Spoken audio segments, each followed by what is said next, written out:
राधा कृष्ण चरण कमलेभ्यो नमः। श्रीमद्भागवतम 68वां अध्याय। कौरवों पर बलराम जी का कोप और सांब का विवाह। जय राधा राधा जय राधा जय श्री राधा। जय कृष्णा कृष्णा जय कृष्णा जय श्री कृष्णा। जय कृष्णा जय श्री कृष्णा। वराह पीडम नटवर बपु करड़ियो करड़िकारम विप्रदिवासा कनकपिशं वैजयन्तीं च मालां रन्ध्रान वेणोरधर सुदया पूरयन् गोपवृन्दै वृन्दारण्यं स्वपदरमणं प्राविशुद्गीतिकीर्ति। वसुदेवसुतं देवं कंसचारूरमर्दनं देवकी परमानन्दं कृष्णं वन्दे जगद्गुरुम्। श्रीशुक उवाच दुर्योधनसुतां राजन् लक्ष्मणां समतिञ्जया स्वयंवरस्था महरत सांबो जाम्बवती सुतः। सुखदेव जी कहते हैं, परीक्षित, जाम्बवती नंदन सांब अकेले ही बहुत बड़े बड़े वीरों पर विजय प्राप्त करने वाले थे। वे स्वयंवर में स्थित दुर्योधन की कन्या लक्ष्मण को हर लाए।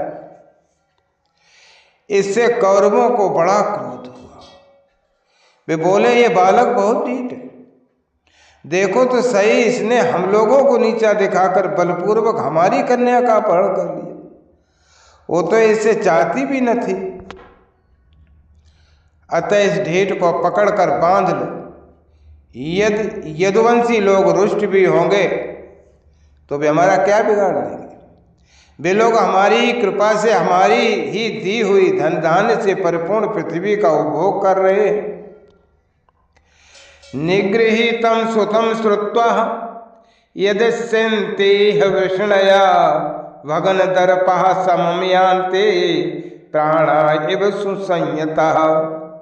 यदि वे लोग अपने इस लड़के के बंदी होने का समाचार सुनकर यहाँ आएंगे तो हम लोग उनका सारा घमंड चूर चूर कर देंगे और उन लोगों के मिजाज वैसे ही ठंडे हो जाएंगे जैसे संयमी पुरुष के द्वारा प्राणायाम आदि उपायों से बस में की हुई इंद्रियां। ऐसा विचार करके कर्ण, सल, भूरिश्रवा, यज्ञकेतु और दुर्योधन आदि वीरों ने कुरुवंश के बड़े बूढ़ों की अनुमति ली तथा सांब को पकड़ लेने की तैयारी की। जब महारथी सांब ने देखा कि धृतराष्ट्र के पुत्र मेरा पीछा कर रहे हैं, तब वे एक सुंदर धनुष चढ़ाकर सिंह के समान अकेले ही रणभूमि में डट गए।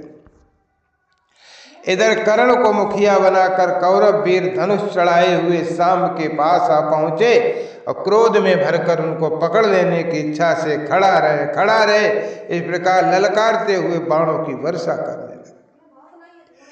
परीक्षित, यदुनंदन सांब अचिंत्य ऐश्वर्यशाली भगवान श्री कृष्ण के पुत्र थे।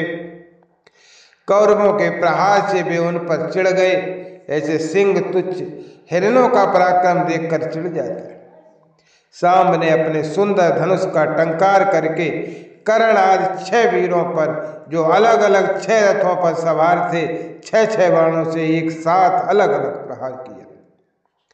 उनमें से 4 बाण उनके 4 घोड़ों पर और एक उनके सारथियों पर और एक उन महान धनुषधारी रथी वीरों पर छोड़ा।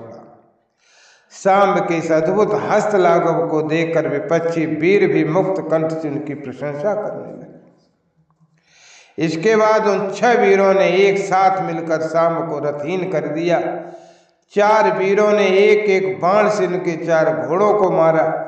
एक ने सारथी को और एक ने सांब का धनुष काट डाला। इस प्रकार कौरवों ने युद्ध में बड़ी कठिनाई और बड़े कष्ट से सांब को रथहीन करके बांध लिया। इसके बाद वे उन्हें तथा अपनी कन्या लक्ष्मणा को लेकर जय मनाते हुए हस्तिनापुर लौट आए।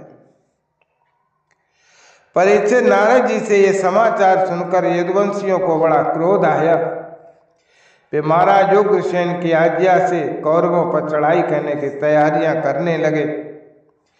बलराम जी कलह प्रधान कलयुग के सारे पाप ताप को मिटाने वाले हैं। उन्होंने कुरुवंशियों और यदुवंशियों के लड़ाई झगड़े को ठीक न समझा। यद्यपि यदुवंशी अपनी तैयारी तो पूरी कर चुके थे, फिर भी उन्होंने उन्हें शांत कर दिया और स्वयं सूर्य के समान तेजस्वी रथ पर सवार होकर हस्तिनापुर गए। उनके साथ कुछ ब्राह्मण गए, यदुवंश के कुछ बड़े बूढ़े भी गए। उनके बीच में बलराम जी की ऐसी शोभा हो रही थी मानो चंद्रमा ग्रहों से घिरे हुए हों। हस्तिनापुर पहुंचकर बलराम जी नगर के बाहर एक उपवन में ठहर गए और कौरव लोग क्या करना चाहते हैं इस बात का पता लगाने के लिए उन्होंने उद्धव जी को धृतराष्ट्र के पास भेजा। उद्धव जी ने कौरवों की सभा में जाकर धृतराष्ट्र, भीष्म पितामह, द्रोणाचार्य, वाहलिक और दुर्योधन की विधिपूर्वक अभ्यर्थना वंदना की और निवेदन किया है कि बलराम जी पधारे हैं। अपने परम हितैषी और प्रियतम बलराम जी का आगमन सुनकर कौरवों की प्रसन्नता की सीमा न रही। वे उद्धव जी का विधिपूर्वक सत्कार करके अपने हाथों में मांगलिक सामग्री लेकर बलराम जी की अगवानी करने चले। फिर अपनी अपनी अवस्था और संबंध के अनुसार सब लोग बलराम जी से मिले तथा उनके सत्कार के लिए उन्हें गौ अर्पण की एवं अर्घ्य प्रदान किया। उनमें जो लोग भगवान बलराम जी का प्रभाव जानते थे उन्होंने सिर झुकाकर उन्हें प्रणाम किया। तदनंतर उन लोगों ने परस्पर एक दूसरे का कुशल मंगल पूछा और यह सुनकर कि भाई बंधु सकुशल हैं, बलराम जी ने बड़ी धीरता और गंभीरता के साथ ये बात कही। सर्वसमर्थ राजाधिराज महाराज उग्रसेन ने तुम लोगों को एक आज्ञा दी है, उसे तुम लोग एकाग्रता और सावधानी के साथ सुनो और अविलंब उसका पालन करो। उग्रसेन जी ने कहा है कि हम जानते हैं कि तुम लोगों ने कईयों ने मिलकर अधर्म से अकेले धर्मात्मा शाम को हरा दिया और बंदी कर लिया है। ये सब हम इसलिए सह लेते हैं कि हम संबंधियों में परस्पर फूट न पड़े, एकता बनी रहे। अतएव झगड़ा मत बढ़ाओ, शाम को उसके नववधू के साथ हमारे पास भेज दो। परीक्षित बलराम जी की वाणी वीरता, शूरता और बल पौरुष के उत्कर्ष से परिपूर्ण और उनकी शक्ति के अनुरूप थे। ये बात सुनकर कुरुवंशी क्रोध से तिलमिला उठे और वे कहने लगे कि अहो, ये तो बड़े आश्चर्य की बात हो गई। सचमुच काल की चाल को कोई टाल नहीं सकता। तभी तो आज पैरों की जूती उस सिर पर चढ़ना चाहती है जो श्रेष्ठ मुकुट से सुशोभित है। इन यदुवंशियों के साथ किसी प्रकार हम लोगों ने विवाह संबंध कर लिया कि हमारे साथ सोने बैठने और एक पंक्ति में खाने लगे। हम लोगों ने ही इन्हें राज सिंहासन देकर राजा बनाया और अपने बराबर बना लिया। ये यदुवंशी चमर, पंखा, शंख, श्वेत छत्र, मुकुट, राज सिंहासन और राजोचित सैया का उपभोग इसलिए कर रहे हैं कि हमने जानबूझकर इस विषय में उपेक्षा कर रखी। बस बस अब हो चुका। यदुवंशियों के पास अब राज चिन्ह रहने की आवश्यकता नहीं है, उन्हें उनसे छीन लेना चाहिए। जैसे सांप को दूध पिलाना पिलाने वाले के लिए ही घातक होता है, वैसे ही हमारे दिए हुए राज चिन्हों को लेकर ये यदुवंशी हमसे ही विपरीत हो रहे। अरे देखो तो भला, हमारी कृपा प्रसाद से तो इनकी बढ़ती हुई, अब ये निर्लज्ज होकर हम ही पर हुक्म चलाने चले। शोक है, शोक है। जैसे सिंह का ग्रास कभी भेड़ा नहीं छीन सकता, वैसे ही यदि भीष्म, द्रोण, अर्जुन आदि कौरव वीर जानबूझकर न छोड़ दें, न दे दें, तो स्वयं देवराज इंद्र भी किसी वस्तु का उपभोग कैसे कर सकते हैं। श्री सुखदेव जी कहने लगे, परीक्षित कुरुवंशी अपनी कुलीनता और बांधवों परिवार वालों भीष्म आदि के बल और धन संपत्ति घमंड में चूर हो रहे थे। उन्होंने साधारण शिष्टाचार की भी परवाह नहीं की और वे भगवान बलराम जी को इस प्रकार दुर्वचन कहकर हस्तिनापुर लौट गए। बलराम जी ने कौरवों की दुष्टता अशिष्टता देखी और उनके दुर्वचन भी सुने। अब उनका चेहरा क्रोध से तमतमा उठा। इस समय उनकी ओर देखा तक नहीं जाता था। वे बार बार जोर जोर से हंसने लगे। सच है, जिन दुष्टों को अपनी कुलीनता बल पौरुष और धन का घमंड हो जाता है वे शांति नहीं चाहते। उनको दमन करने का, रास्ते पर लाने का उपाय समझाना बुझाना है ही नहीं, बल्कि दंड देना है। ठीक वैसे ही जैसे पशुओं को ठीक करने के लिए डंडे का प्रयोग आवश्यक होता है। तेषाम ही प्रसमो दंडः पशूनाम लघुडो यथा। भला देखो तो सही, सारे यदुवंशी और श्री कृष्ण भी क्रोध से भरकर लड़ाई के लिए तैयार हो रहे थे। मैं उन्हें सने सने समझा बुझाकर इन लोगों को शांत करने के लिए, सुलह करने के लिए यहाँ आया, और फिर भी ये मूर्ख कैसी दुष्टता कर रहे हैं। इन्हें शांति प्यारी नहीं, कलह प्यारी। इतने घमंडी हो रहे हैं कि बार बार मेरा ही तिरस्कार करके गालियां बक गए। ठीक है भाई, ठीक है, पृथ्वी के राजाओं की तो बात ही क्या, त्रिलोकी के स्वामी इंद्र आदि लोकपाल जिनकी आज्ञा का पालन करते हैं वे उग्रसेन राजाधिराज नहीं है। वे तो केवल भोज, वृष्णि और अंधक वंशी यादवों के ही स्वामी। क्यों? अरे जो सुधर्मा सभा को अधिकार में करके उसमें विराजते हैं और जो देवताओं के वृक्ष पारिजात को उखाड़ कर ले आते हैं और उसका उपभोग करते हैं, वे भगवान श्री कृष्ण भी राज सिंहासन के अधिकारी नहीं है। अच्छी बात है। सारे जगत की स्वामिनी भगवती लक्ष्मी स्वयं जिनके चरण कमलों की उपासना करती हैं, वे लक्ष्मी पर भगवान श्री कृष्णचंद्र छत्र चमर आदि राजोचित सामग्रियों को नहीं रख सकते हैं। यस्य पाद युगम साक्षात श्री रूपास्थे खिलेश्वरी सा ना अर्हत किल श्री सो नरदेव पर चिंतन। ठीक है भाई, जिनके चरण कमलों की धूल संत महापुरुषों द्वारा सेवित गंगा आदि तीर्थों को भी तीर्थ बनाने वाली है। सारे लोकपाल अपने अपने श्रेष्ठ मुकुट पर जिनके चरण कमलों की धूल धारण करते हैं, ब्रह्मा, शंकर, मैं स्वयं लक्ष्मी जी जिनकी कला की भी कला है और जिनके चरणों की धूल सदा सर्वदा धारण करते हैं, उन भगवान श्री कृष्ण के लिए भला राज सिंहासन कहाँ रखा है? ब्रह्मा भवो अहम अपयस्य कला कलाया श्रीश्चोद्वहेम चिरमस्य नृपासनम को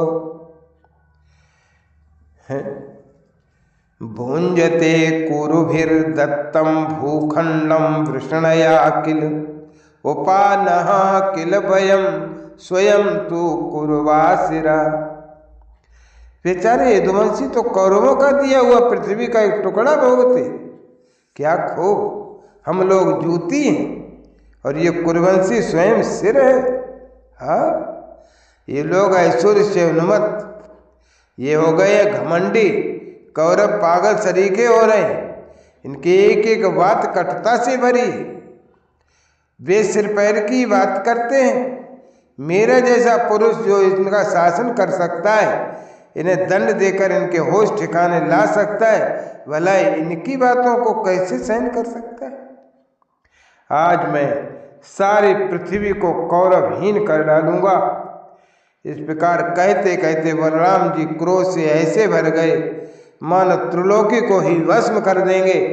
वे अपना हल लेकर खड़े हुए। उन्होंने उसकी नोक से बार बार चोट करके हस्तिनापुर को उखाड़ लिया और उसे डुबोने के लिए बड़े क्रोध से गंगा जी की ओर खींचने लगे। हल से खींचने पर हस्तिनापुर इस प्रकार कांपने लगा मानो जल में कोई नाव डगमगा रही हो। जब कौरवों ने देखा कि हमारा नगर तो गंगा जी में गिर रहा है, तब भी घबरा उठे। तमेव शरणम जगमहु सकुटुम्बा जिजीविश्वः सलक्ष्मणं पुरस्कृत्य सांबं प्रांजलया प्रभु। फिर उन लोगों ने लक्ष्मणा के साथ शाम को आगे किया और अपने प्राणों की रक्षा के लिए कुटुंब के साथ हाथ जोड़कर सर्वशक्तिमान उन्हीं भगवान बलराम जी के शरण में गए। राम रामाखिलाधार प्रभावं न विदामते मूढ़ानां नः कुबुद्धीनां क्षन्तु मर्हस्यति क्रमम्। कहने लगे, हे लोकाभिराम श्री बलराम जी, आप सारे जगत के आधार शेष जी हैं, हम आपका प्रभाव नहीं जानते। प्रभु, हम लोग मूढ़ हो रहे हैं, हमारी बुद्धि बिगड़ गई है, इसलिए आप लोगों का अपराध, हम लोगों का अपराध क्षमा कर दीजिए। आप जगत की स्थिति, उत्पत्ति और प्रलय के एकमात्र कारण हैं और स्वयं निराधार स्थित हैं। सर्वशक्तिमान हे प्रभु, बड़े बड़े ऋषि मुनि कहते हैं कि आप खिलाड़ी हैं और ये सब के सब लोग आपके खिलौना हैं। हे अनंत, आपके सहस्र सहस्र सिर हैं और आप खेल खेल में ही इस भूमंडल को अपने सिर पर रखे रहते हैं। जब प्रलय का समय आता है तब आप सारे जगत को अपने भीतर लीन कर लेते हैं और केवल आप ही बचे रहकर अद्वितीय रूप से शयन करते हैं। भगवान, आप जगत की स्थिति और पालन के लिए विशुद्ध सत्वमय शरीर ग्रहण किए हुए हैं। आपका ये क्रोध, ये द्वेष मत्सर के कारण नहीं है, ये तो समस्त प्राणियों को शिक्षा देने के लिए है। समस्त शक्तियों को धारण करने वाले सर्व प्राणी स्वरूप अविनाशी भगवान, आपको हम नमस्कार करते हैं। समस्त विश्व के रचयिता देव, हम आपको बार बार नमस्कार करते हैं। हम आपकी शरण में हैं, आप कृपा करके हमारी रक्षा कीजिए। श्री सुखदेव जी कहते हैं, परीक्षित कौरवों का नगर डगमगा रहा था और वे अत्यंत घबराहट में पड़े हुए थे।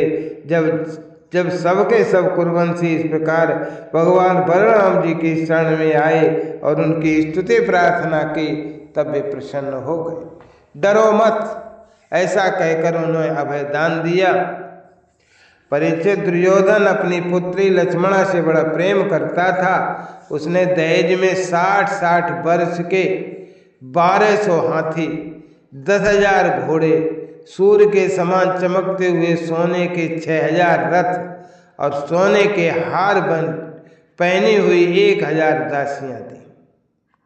यदुवंश शिरोमणि भगवान बलराम जी ने ये सब दहेज स्वीकार किया और नव दंपति लक्ष्मणा तथा सांब के साथ कौरवों का अभिनंदन स्वीकार करके द्वारिका की यात्रा की। अब बलराम जी द्वारिकापुरी में पहुँचे और अपने प्रेमी तथा समाचार जानने के लिए उत्सुक बंधु बांधवों से मिले। उन्होंने यदुवंशियों की भरी सभा में अपना वो सारा चरित्र कह सुनाया जो हस्तिनापुर में उन्होंने कौरवों के साथ किया था। आज ये हस्तिनापुर आज भी दक्षिण की ओर ऊंचा और गंगा जी की ओर कुछ झुका हुआ है और इस प्रकार ये भगवान बलराम जी के पराक्रम की सूचना दे रहा है। इति श्रीमद्भागवते महापुराणे पारमहंस्यां संहितायां दशम स्कंधे उत्तरार्धे हस्तिनापुर कर्षण रूप संघर्षण विजयो नाम 68तमो अध्याय। जय राधा जय राधा राधा जय राधा जय श्री राधा। जय कृष्णा कृष्णा जय कृष्णा जय श्री कृष्णा। राधे कृष्णा कृष्णा कृष्णा राधे राधे।